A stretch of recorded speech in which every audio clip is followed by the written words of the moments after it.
This video is sponsored by Amazon. Are you playing games like Candy Crush or Clash of Kings on your iPhone or Android device? Well, did you know that you can actually get that application through the Amazon App Store? It's actually really simple. All you gotta do is get the Amazon App Store, and if you wanted to save your data and make sure it transfers over from your iOS, from the App Store, or the Google Play Store, all you gotta do is sync your data, and it's gonna be right there when you download the application through the Amazon App Store. Here's a tip to make it a little bit more smoother. You might wanna go ahead and delete the application from the App Store off your device before you install the application from the Amazon App Store. And once you're all set up, you'll have access to all the applications available on the Amazon App Store, and you'll be able to use Amazon coins, their digital currency that's going to work out less expensive than using real money through the App Store or Google Play Store. Make sure to check out the link below for the Amazon Underground application and a link for Amazon coins.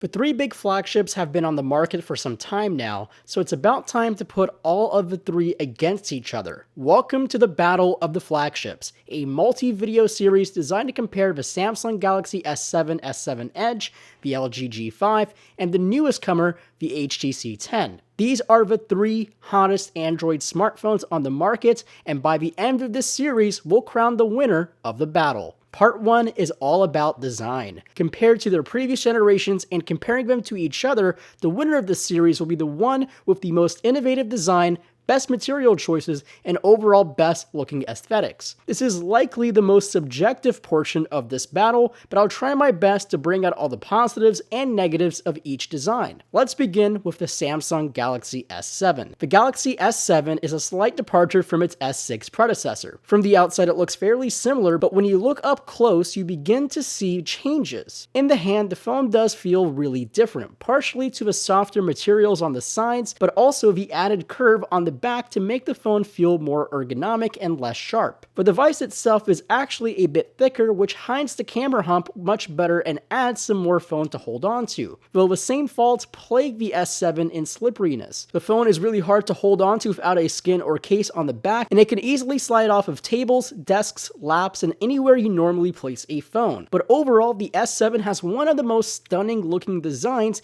even with it looking a lot like the S6. Next up, we'll look at the LG G5. The LG G5 is a fairly interesting device, and it's radically different from its G4 predecessor. It's now built with metal, it's smaller, and has a neat trick up its sleeve being modular. The shape of the phone, though, is overall boring and ordinary. The rear of the phone reminds me of Wall-E from Disney, which is cute, but it's not winning any awards for best design. However, one thing the G5 does excel in is grip. The aluminum has a plastic-feeling coating, which takes away from its overall premium feel, but it adds a whole lot of grip. I'm not afraid to use the LG G5 one-handed, thanks for it being a little bit smaller and all that grip to that material. Though design-wise, it has the least exciting looking design out of the three. And finally, we move on to the latest device, the HTC 10, a device we've all been anticipating, hoping for huge improvements.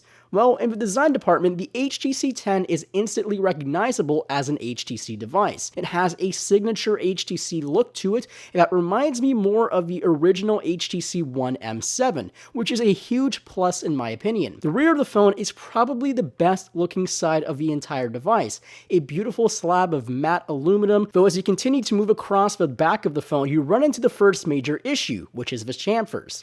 The chamfers are huge, really huge. But then you flip it to the front and you kind of see a goofy looking front. The front facing camera cutout is huge, I mean way too big. The home button reminds me too much of Samsung's home button, and the device sort of feels really weird. Though still beautiful in its own right, and HTC has always been able to make things look pretty and premium, and this phone definitely has both running through its DNA. So between the three, how do they stack up? Well, third place has to go to the LG G5. Mainly for its lack of a good looking design. It just looks plain and bland. At number 2 is the Samsung Galaxy S7. While it's pretty and premium, it looks the same as the S6 in almost every department. And in first place by a very slim margin is the HTC 10. Yes, it looks like the previous three phones, but it's just done more elegantly. And again, it's a very slim margin. Plus, as I said before, this is the most subjective piece of the battle, and it really depends on what you like. Hope you enjoyed watching the video. If so, hit that like button below. Thanks for watching, and as always, my name is Marco Hanna, and I'll catch you in the next video.